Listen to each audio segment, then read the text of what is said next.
सिंह चौहान जी का जोरदार तालियां।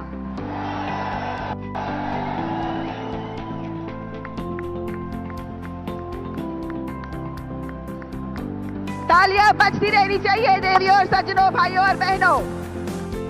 जैसे मैंने अभी कहा, तालियों की गूंज से कार्तिक मेला मैदान गूंज उठे। भारत के माननीय प्रधानमंत्री अब हम सब के समक्ष उपस्थित हैं।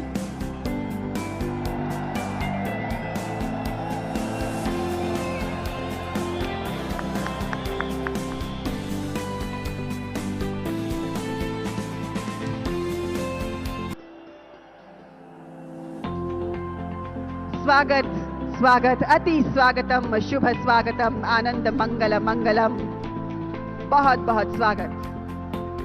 मैं माननीय श्री शिवराज सिंह चौहान जी से निवेदन करूंगी कि वे आदरणीय प्रधानमंत्री जी का स्वागत श्री महाकाल के आशीर्वाद की प्रतीक रुद्राक्ष माला से करें।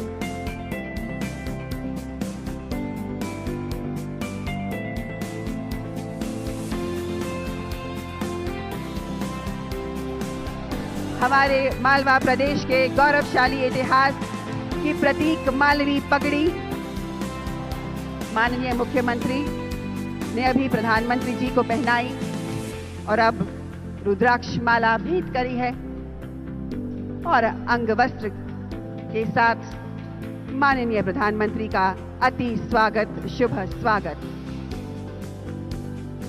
हम सभी की तरफ से श्री महाकाल लोक के लोकार्पण के लिए हमारे प्रधानमंत्री जी का जितना धन्यवाद किया जाए उतना कम है। मैं अब हमारे राज्यपाल श्री मंगू भाई पटेल जी और मुख्यमंत्री श्री शिवराज सिंह चौहान जी से निवेदन करूंगी कि वे आदरणीय प्रधानमंत्री जी को श्री महाकाल लोक के प्रतीक स्वरूप नंदी द्वार की प्रीतिकृति प्रदान कर उनका सम्मान करें।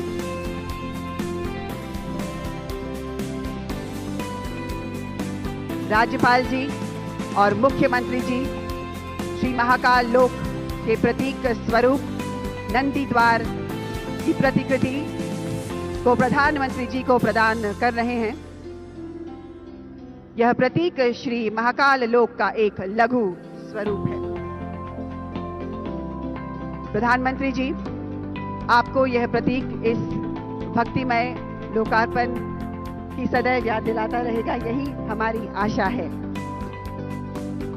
देवियों और सज्जनों, प्रसिद्ध गायक शिव भक्त पद्मश्री श्री कैलाश खेर जी हम सब के बीच उपस्थित हैं और इस दिन को और अविस्मरणीय बनाने के लिए उन्होंने विशेष महाकाल स्तुति की रचना की है। आइए उनकी स्वरबद्ध की हुई इस रचना को हम सब मिलकर सुने, आनंद उठाएं और श्री महाकाल की भक्ति में लीन हो जाएं।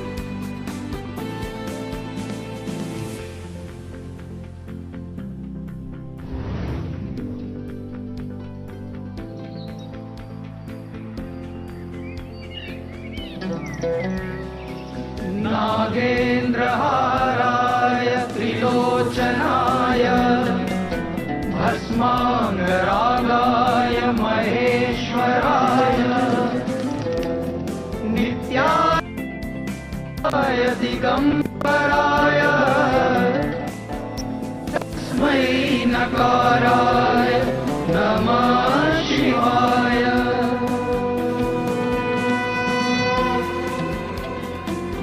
भारत मध्ये स्वयंभू ज्योतिर्लिंग यजामहे, हे पार ब्रह्म परमेश्वर शिव शंभु दयामहे।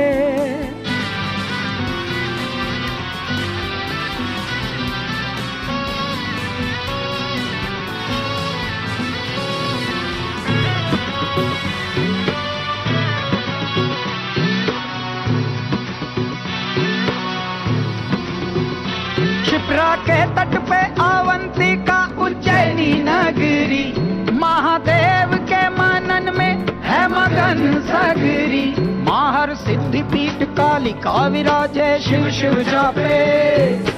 8 पहर 64 घड़िया चक शीश निवाते, यक्ष दक्ष करे भस्म आरती, श्रृंगार दर्शन, ऋषि मुनि ध्यानी हर हर हर करे भस्म लेपन। बाजे झांझ मंजीरा डमरू मृदंग, जय श्री महाकाल, जय जय श्री महाकाल, जय श्री महाकाल, जय जय श्री महाकाल, जय श्री महाकाल, जय जय श्री महाकाल, जय श्री महाकाल, जय जय श्री महाकाल।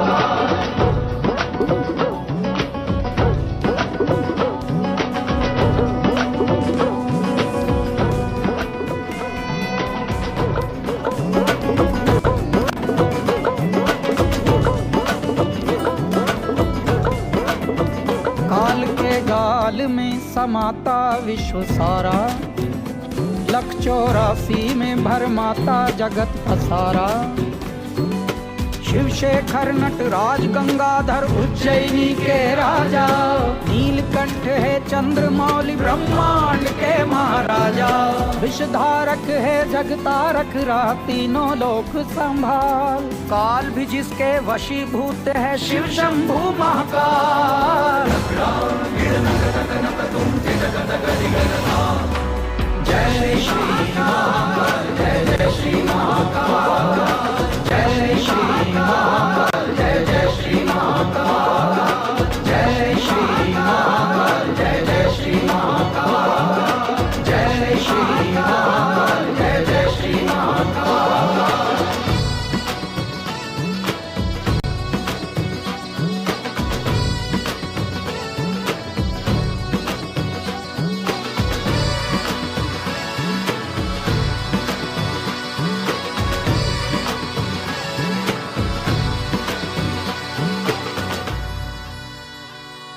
काल भैरव के समक्ष दैत्य भी क्षमा याचना करते, महादेव के रौद्र रूप से दानव अकाल मृत्यु मरते। विषधारक है जगतारक रहा तीनों लोक संभाल, काल भी जिसके वशीभूत है शिव शंभु महाकाल। जय श्री महाकाल, जय जय श्री महाकाल, जय श्री महाकाल, जय जय श्री महाकाल, जय श्री महाकाल, जय जय श्री महाकाल, जय श्री महाकाल, जय जय श्री महाकाल।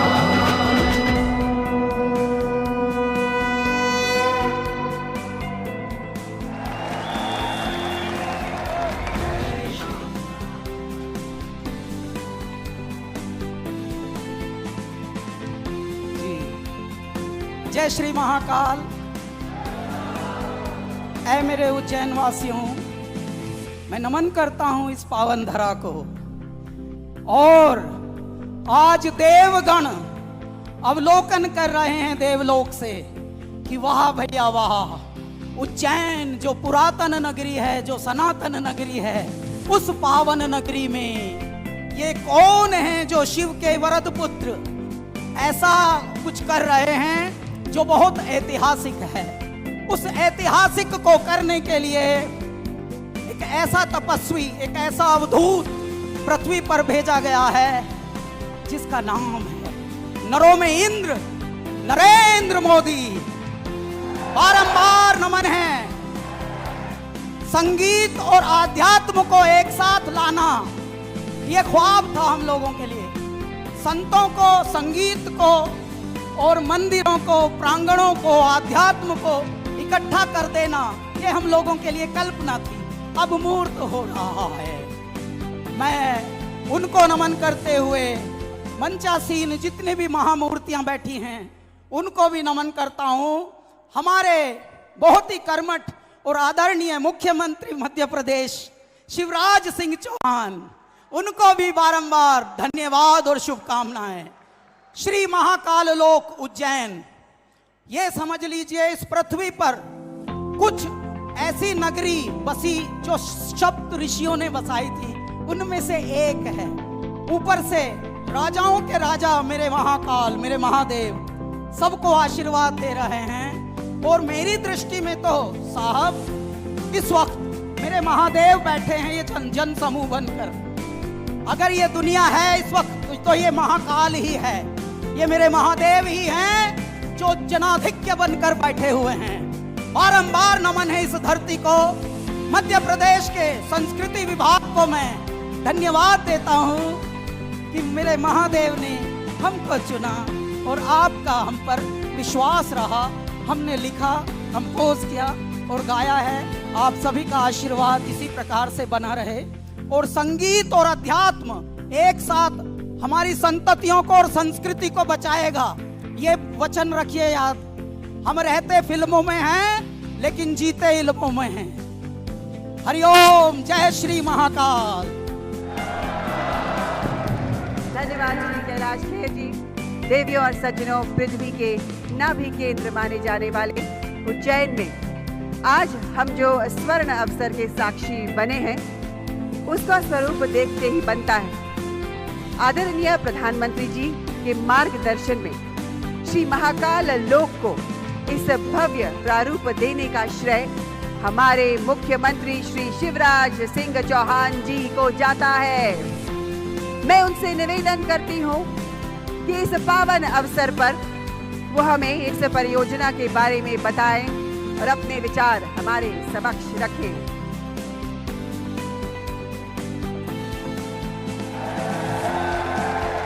बोले महाकाल महाराज की, क्षिप्रा मैया की, अवंतिका पुरी की, भारत माता की। हम सबके सौभाग्य से कल तक आपने देखा पानी बरस रहा था, लेकिन आज तो संपूर्ण मध्य प्रदेश में आनंद बरस रहा है। मोदी जी पधारे हैं। ऐसे हमारे दुनिया के सर्वाधिक लोकप्रिय नेता और प्रिय प्रधानमंत्री श्रीमान नरेंद्र मोदी जी, एक बार दोनों हाथ ऊपर उठा के तालियां बजा के स्वागत कीजिए। मोदी जी का वंदन कीजिए, अभिनंदन कीजिए श्रीमान मोदी जी का।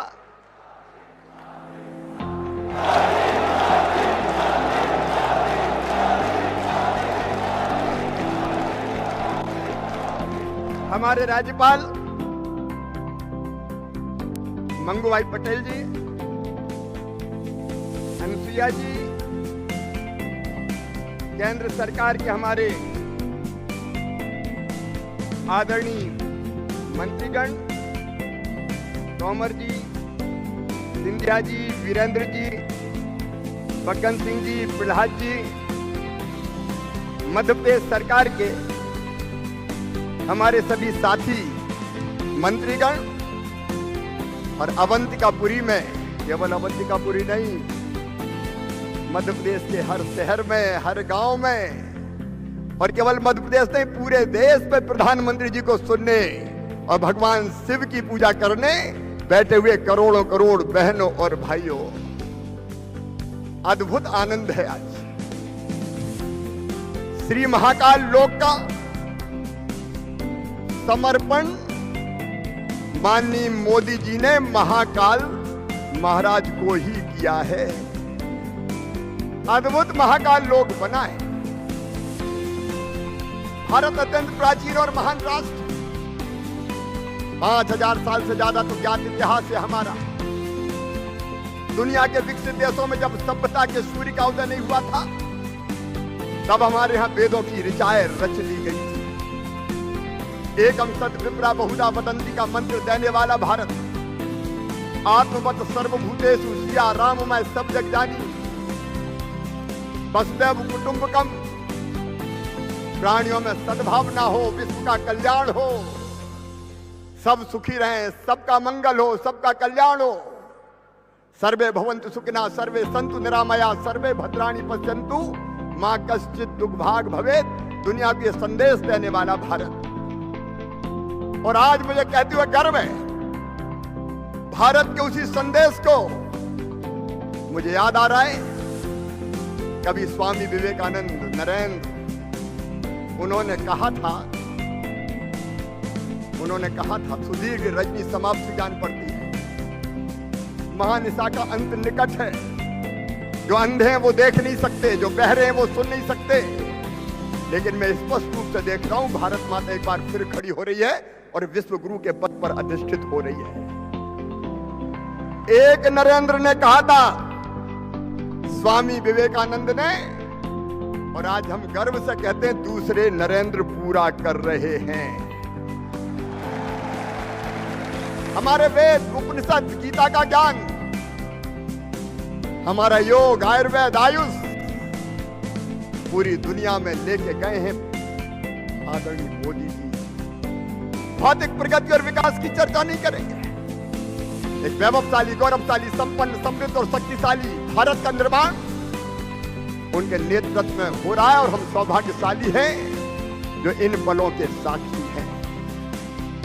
और मुझे अच्छी तरह याद है 2016 में जब सिंहस्थ हुआ था, माननीय प्रधानमंत्री जी पधारे थे। उसके पहले उन्होंने मुझे कहा था कि सिंहस्थ में स्नान होते हैं, महाकाल भगवान की दर्शन पूजन होते हैं, लेकिन इससे भी आगे बढ़ के कुछ होना चाहिए। तब हमने विचार महाकुंभ किया। माननीय प्रधानमंत्री जी उसका समापन करने आए थे। 51 अमृत बिंदु निकले थे। उसमें से एक बिंदु यह था कि मनुष्य केवल भौतिकता से सुखी नहीं हो सकता, अध्यात्म भी चाहिए। कुछ ऐसा भी हो जिससे आज की पीढ़ी को और आने वाली पीढ़ी को भारतीय सनातन सत्य, संस्कृति, संस्कार और जीवन मूल्यों का ज्ञान हो। वहीं से नींव पड़ी प्रधानमंत्री श्रीमान नरेंद्र मोदी जी की प्रेरणा से श्री महाकाल लोक की। उसी दिन नींव पड़ी थी। कई लोगों से विचार विमर्श करने के बाद उसका स्वरूप क्या हो ये तय हुआ और 2018 में मध्य प्रदेश की कैबिनेट ने इसको स्वीकृत किया, टेंडर जारी किए। बीच में 19-20 में थोड़ी सी रुकावट आई थी, लेकिन 20 के बाद फिर तेजी से काम प्रारंभ हुआ और आज श्री महाकाल लोक का लोकार्पण माननीय प्रधानमंत्री जी ने किया है। हम सब गदगद है। महाकाल महाराज की कृपा हम सब पर बरसे। सबका कल्याण करने वाले शिव, सबको स्नेह देने वाले शिव, थोड़ी सी पूजा में ही प्रसन्न हो जाने वाले शिव, बील पत्ती चढ़ाओ प्रसन्न, भस्म रमाते, दुनिया जिसको ठुकराती उसको अपनाते, नाग भी गले में रहता। और जब समुद्र मंथन से जहर निकला और सृष्टि के विनाश का खतरा पैदा हुआ, तब कौन उस जहर को पिए? तब ये भोले शंकर ओगरदानी फक्कड़ बाबा थे, जिन्होंने हलाहल को पी के कंठ में धारण कर लिया। कंठ नीला हो गया, इसलिए नीलकंठ कहलाए भगवान शिव। वो भगवान शिव हम सब पर कृपा की वर्षा करें। और प्रधानमंत्री जी के नेतृत्व में जिस भारत का निर्माण हो रहा है, आज मैं इस डाइस पे खड़े होके ये कहने का साहस कर रहा हूं कि भौतिकता की अग्नि में दग्ध विश्व मानवता को शाश्वत शांति के पथ का दिग्दर्शन माननीय नरेंद्र मोदी जी के नेतृत्व में भारत कराएगा, भारत कराएगा, भारत कराएगा। ये होगा। वैसे भारत के निर्माण के लिए हम वैसा मध्य प्रदेश बनाने के लिए अपनी संपूर्ण क्षमता झोंक कर काम करें। मेरा यही निवेदन है। एक बार फिर महाकाल महाराज की कृपा सब पर बरसे। आइए मोदी जी के नेतृत्व में जो भारत का निर्माण हो रहा है, उसमें हम भी अपना सर्वश्रेष्ठ देने की कोशिश करने का संकल्प लें। एक बार दोनों हाथ ऊपर उठाएं, दोनों मुट्ठी बांधें और भारत माता की जय बोल के संकल्प लें। बोलिए भारत माता की, महाकाल महाराज की, क्षिप्रा मैया की, धर्म की, अधर्म का, प्राणियों में और विश्व का हर हर महादेव। और इसके साथ यह पूरा प्रदेश प्रतीक्षा कर रहा है माननीय मोदी जी के अमृत वचनों की। इसलिए और कोई औपचारिकता ना करते हुए आपकी तालियों की गड़गड़ाहट माननीय मोदी जी को आमंत्रित करें। बजाइए ताली और बुलाइए माननीय प्रधानमंत्री जी को।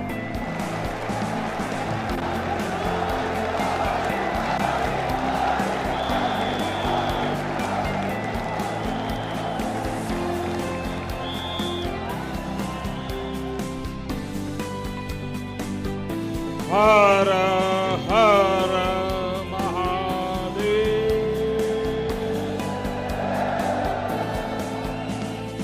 जय श्री महाकाल। जय श्री महाकाल महाराज की जय। महाकाल महादेव, महाकाल महाप्रभु, महाकाल महारुद्र, महाकाल नमोस्तुते। उज्जैन की पवित्र पुण्य भूमि पर इस अविस्मरणीय कार्यक्रम में उपस्थित देश भर से आए सभी चरण वंद्य संतगण, सम्माननीय साधु सन्यासीगण, मध्य प्रदेश के राज्यपाल श्रीमान मंगूभाई पटेल, छत्तीसगढ़ की राज्यपाल बहन अनसुईया उइके जी, झारखंड के राज्यपाल श्रीमान रमेश बैस जी, मध्य प्रदेश के मुख्यमंत्री भाई शिवराज सिंह चौहान जी, केंद्रीय मंत्रिमंडल के मेरे सहयोगी, राज्य सरकार के मंत्रीगण, सांसदगण, विधायकगण, भगवान महाकाल के सभी कृपा पात्र श्रद्धालुगण, देवी और सज्जनों, जय महाकाल। उज्जैन की ये ऊर्जा, ये उत्साह, अवंतिका की ये आभा, ये अद्भुतता, ये आनंद, महाकाल की ये महिमा, ये महात्माए, महाकाल लोक में लौकिक कुछ भी नहीं है। शंकर के सानिध्य में साधारण कुछ भी नहीं है। सब कुछ अलौकिक है, असाधारण है, अविस्मरणीय है, अविश्वसनीय है। आज महसूस कर रहा हूं हमारी तपस्या और आस्था से जब महाकाल प्रसन्न होते हैं तो उनके आशीर्वाद से ऐसे ही भव्य स्वरूप का निर्माण होता है।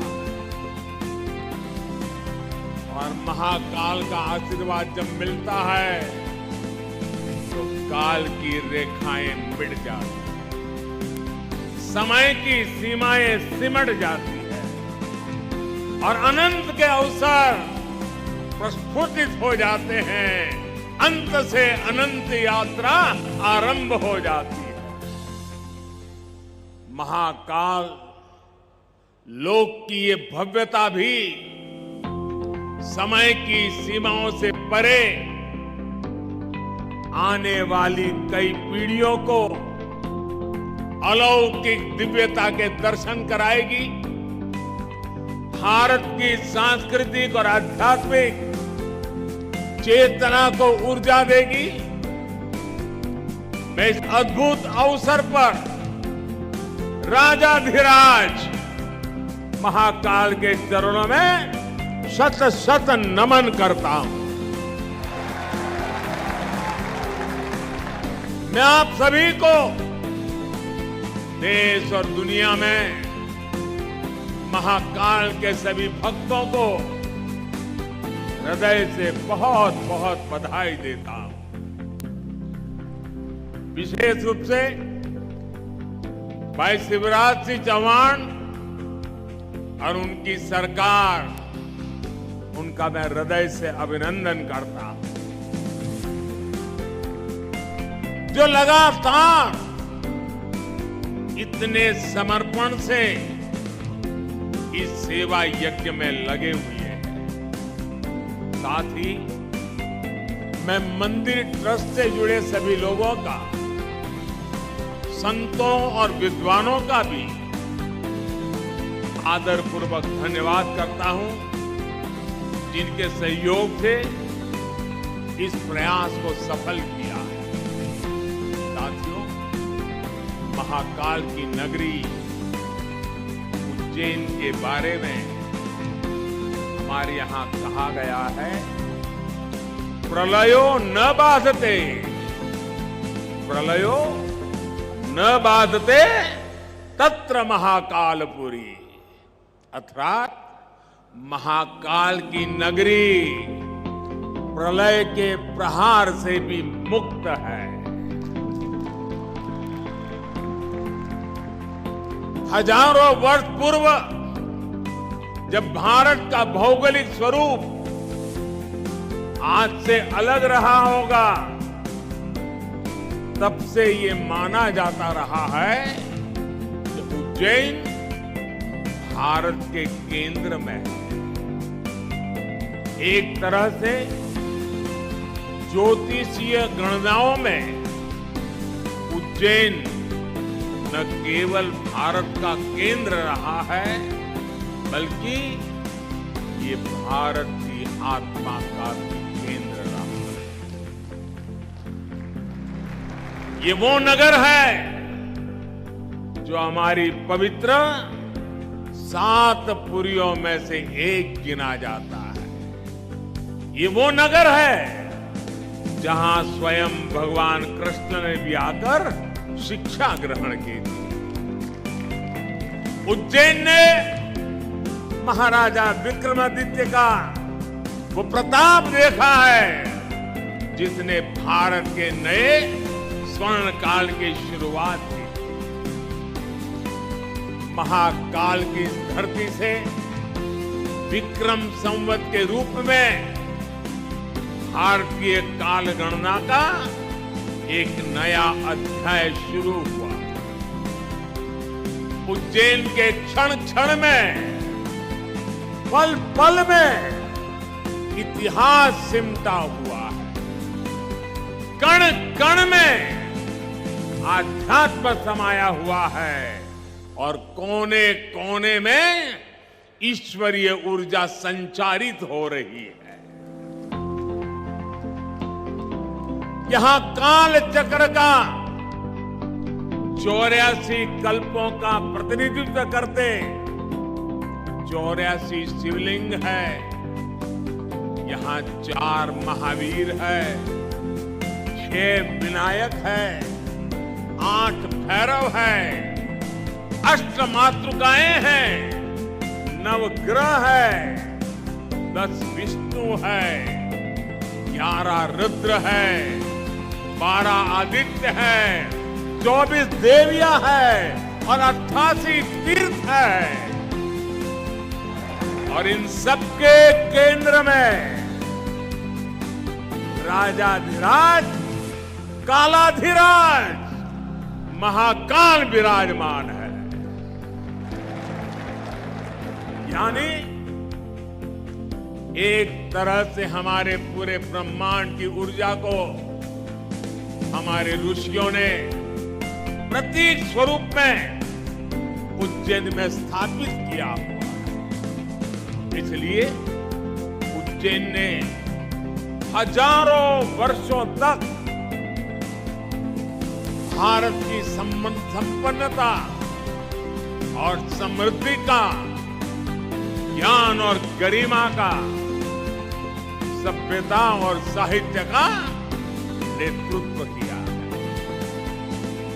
इस नागरी का वास्तु कैसा था, वैभव कैसा था, शिल्प कैसा था, सौंदर्य कैसा था, इसके दर्शन हमें महाकवि कालिदास के मेघदूतम में होते हैं।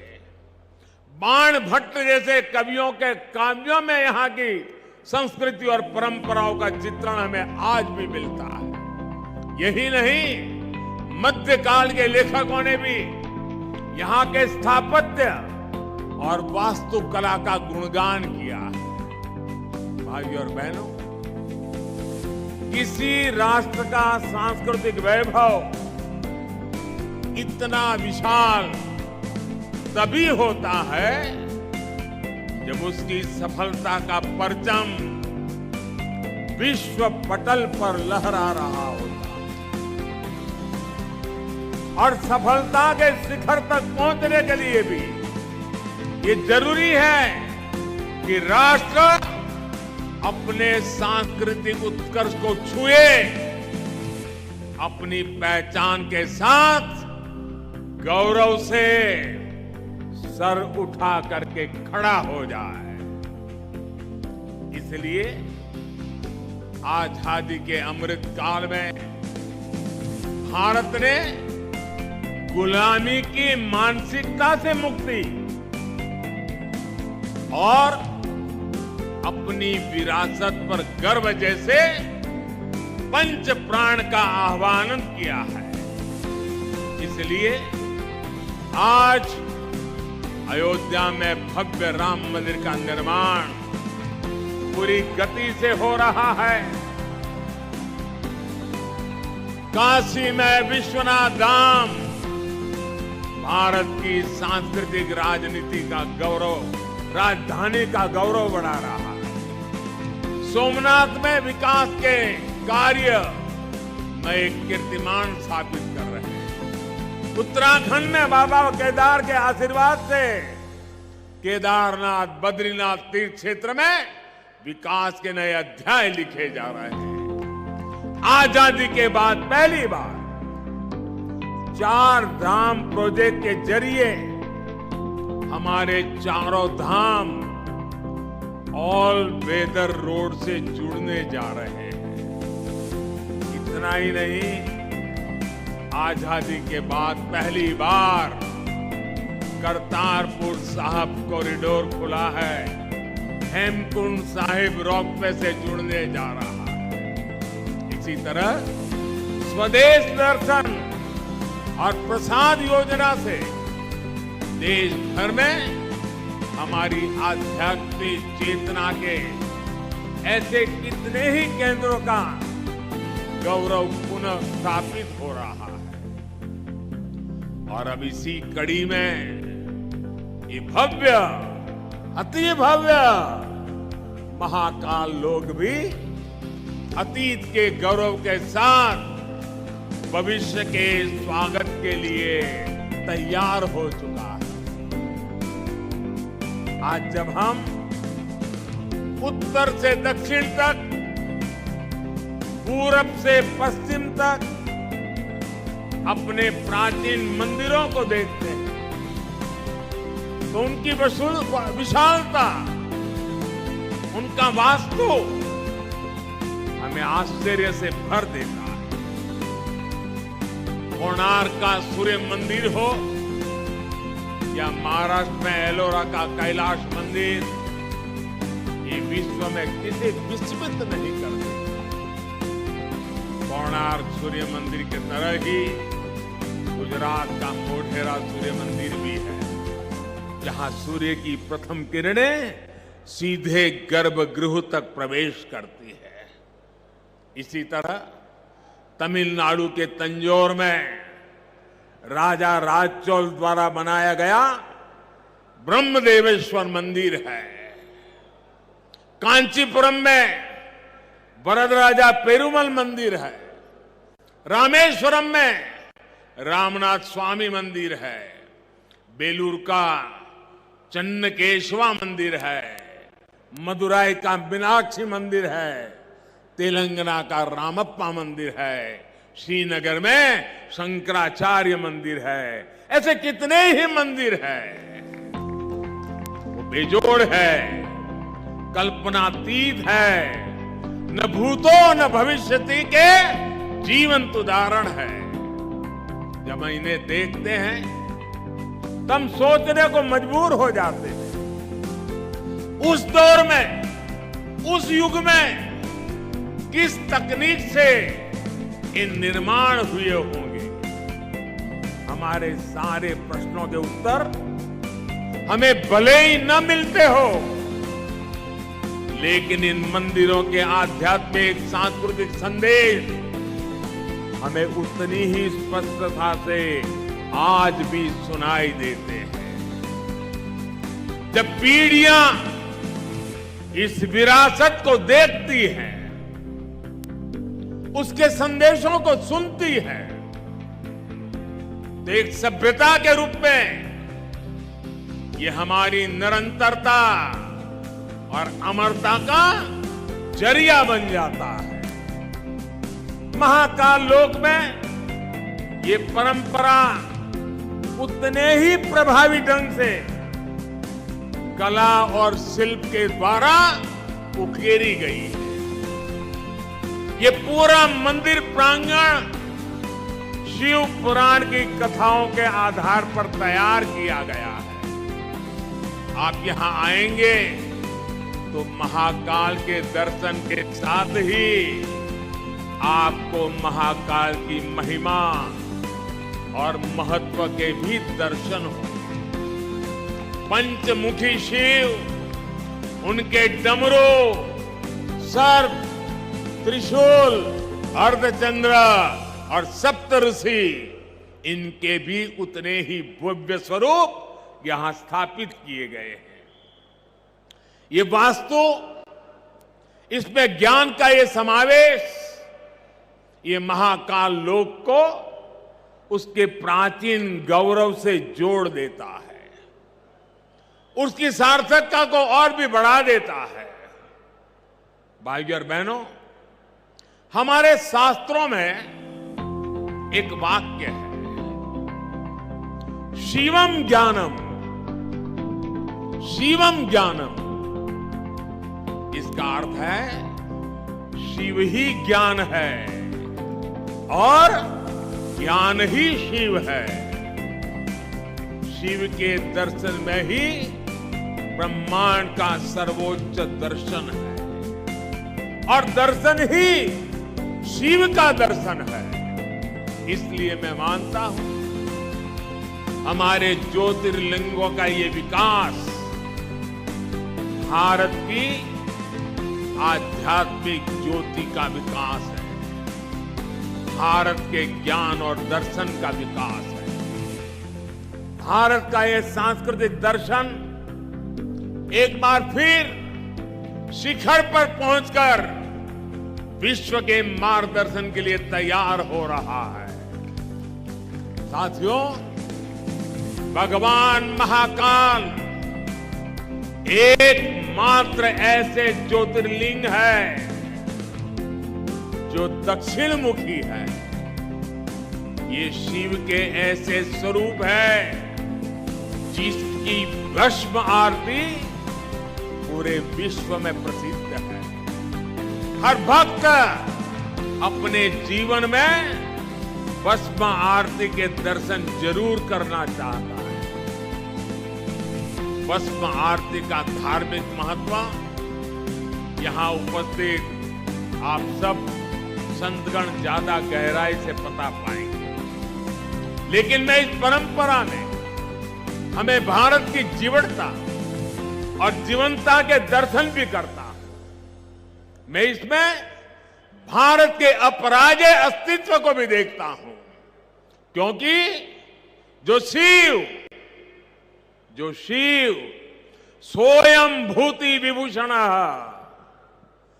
सोयम भूति विभूषण, अर्थात वस्त्र को धारण करने वाले हैं, वो सर्वाधिपः सर्वदा भी है, अर्थात वो अनस्व और अविनाशी भी है।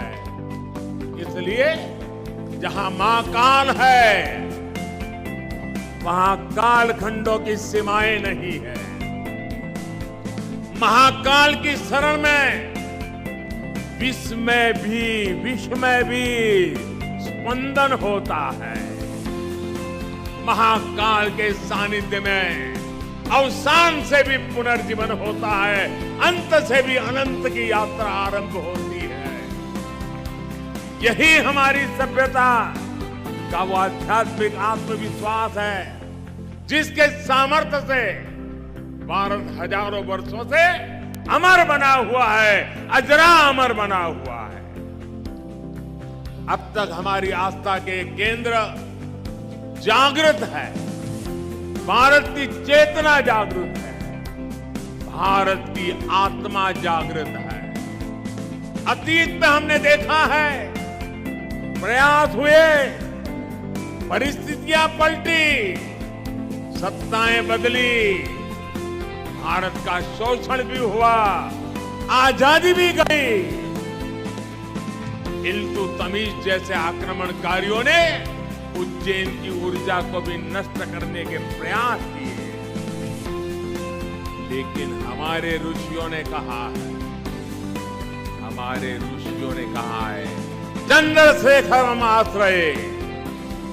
चंद्रशेखरम आश्रये मम किम करिष्यति व्ययम। अर्थात महाकाल शिव की शरण में, अरे मृत्यु भी हमारा क्या कर लेगा। और इसलिए भारत अपनी आस्था के इन प्रामाणिक केंद्रों की ऊर्जा से फिर पुनर्जीवित हो उठा, फिर उठ खड़ा हुआ। हमने फिर अपने अमरत्व की वैसी ही विश्वव्यापी घोषणा कर दी। भारत ने फिर महाकाल के आशीष से काल के कपाल पर कालातीत अस्तित्व का शिलालेख लिख दिया। आज एक बार फिर आजादी के इस अमृत काल में अमर अवंतिका भारत के सांस्कृतिक अमरत्व की घोषणा कर रही है। उज्जैन जो हजारों वर्षों से भारतीय काल गणना का केंद्र बिंदु रहा है, वो आज एक बार फिर भारत की भव्यता के एक नए कालखंड का उद्घोष कर रहा है। साथियों, भारत के लिए धर्म का अर्थ है हमारे कर्तव्यों का सामूहिक संकल्प। हमारे संकल्पों का ध्येय है विश्व का कल्याण, मानव मात्र की सेवा। हम शिव की आराधना भी कहते हैं, नमामि विश्वस्य हिते रतम एतम, नमामि विश्वस्य हिते रतम तम, नमामि रूपाणी बहूनि दत्ते। अर्थात हम उन विश्वपति भगवान शिव को नमन करते हैं जो अनेक रूपों से पूरे विश्व के हितों में लगे हैं। यही भावना हमेशा भारत के तीर्थों, मंदिरों, मठों और आस्था केंद्रों की भी रही है। यहां महाकाल मंदिर में पूरे देश और दुनिया से लोग आते हैं। सिंहस्थ कुंभ लगता है तो लाखों लोग जुड़ते हैं। अनगिनत विविधताएं भी एक मंत्र, एक संकल्प लेकर एक साथ जुड़ सकती है। इसका इससे बड़ा क्या उदाहरण क्या हो सकता है। और हम जानते हैं, हजारों साल से हमारे कुंभ मेले की परंपरा बहुत ही सामूहिक मंथन के बाद जो अमृत निकलता है, उसे संकल्प लेकर के 12 साल तक उसको क्रियान्वित करने की परंपरा रही। फिर 12 साल के बाद जब कुंभ होता था, फिर एक बार अमृत मंथन होता था, फिर संकल्प लिया जाता था, फिर 12 साल के लिए चल पड़ते। पिछले यहां कुंभ के मेले में मुझे आने का सौभाग्य मिला था। महाकाल का बुलावा आया और ये बेटा आए बिना कैसे ले सकता।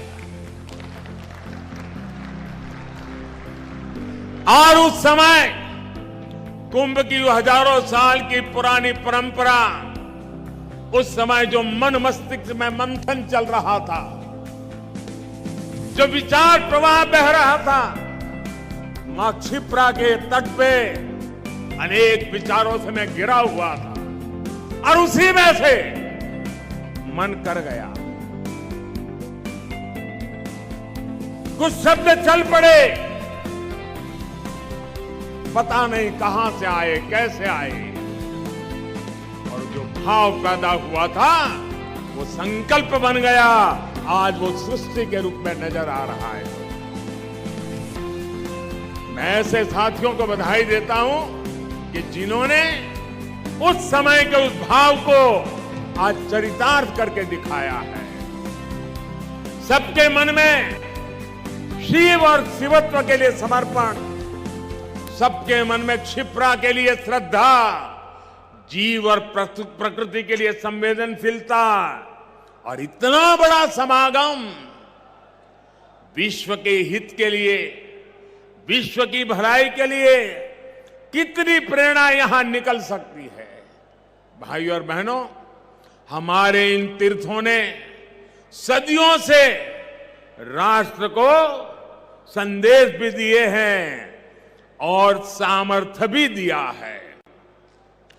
काशी जैसे हमारे केंद्र धर्म के साथ साथ ज्ञान, दर्शन और कला की राजधानी भी रहे। उज्जैन जैसे हमारे स्थान खगोल विज्ञान, एस्ट्रोनॉमी से जुड़े शोधों के शीर्ष केंद्र रहे हैं। आज नया भारत जब अपने प्राचीन मूल्यों के साथ आगे बढ़ रहा है, तो आस्था के साथ साथ विज्ञान और शोध की परंपराओं को भी पुनर्जीवित कर रहा है। आज हम एस्ट्रोनॉमी के क्षेत्र में दुनिया की बड़ी ताकतों के बराबर खड़े हो रहे हैं। आज भारत दूसरे देशों की सैटेलाइट भी स्पेस में लॉन्च कर रहा है। मिशन चंद्रयान और मिशन गगनयान जैसे अभियानों के जरिए भारत आकाश की वो छलांग लगाने के लिए तैयार है जो हमें एक नई ऊंचाई देगी। आज रक्षा के क्षेत्र में भारत पूरी ताकत से आत्मनिर्भरता की ओर आगे बढ़ रहा है।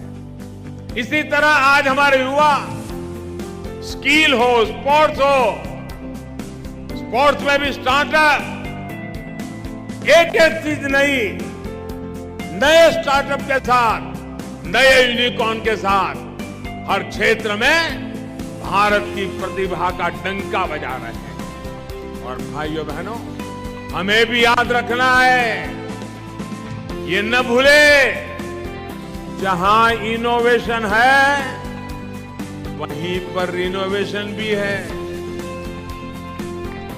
हमने गुलामी के कालखंड में जो खोया, आज भारत उसे रिनोवेट कर रहा है। अपने गौरव की, अपने वैभव की पुनर्स्थापना हो रही है। और इसका लाभ सिर्फ भारत के लोगों को नहीं, विश्वास रखिए साथियों, महाकाल के चरणों में बैठे हैं, विश्वास से भर जाइए। और मैं विश्वास से कहता हूं, इसका लाभ पूरे विश्व को मिलेगा, पूरी मानवता को मिलेगा। महाकाल के आशीर्वाद से भारत की भव्यता पूरे विश्व के विकास के लिए नई संभावनाओं को जन्म देगी। भारत की दिव्यता पूरे विश्व के लिए शांति के मार्ग प्रशस्त करेगी। इसी विश्वास के साथ भगवान महाकाल के चरणों में मैं एक बार फिर सर झुका करके प्रणाम करता हूं। मेरे साथ पूरे भक्ति भाव से बोलिए, जय महाकाल, जय जय महाकाल, जय जय महाकाल, जय जय महाकाल, जय जय महाकाल, जय जय महाकाल, जय जय महाकाल, जय जय महाकाल।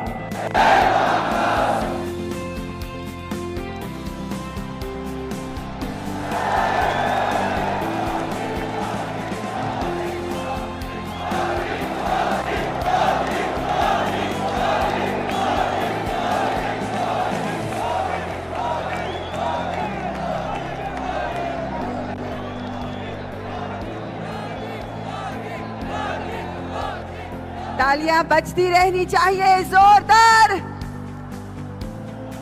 भारत के माननीय प्रधानमंत्री श्री नरेंद्र मोदी जी आज कार्तिक मेला मैदान में उन्होंने हम सबको संबोधित किया। भारत के हृदय प्रदेश में पधारे, हम सबके हृदय में विराजमान, हम सबके प्रेरणा स्रोत हमारे प्रधानमंत्री श्री नरेंद्र मोदी जी। जोरदार तालियां भाइयों और बहनों।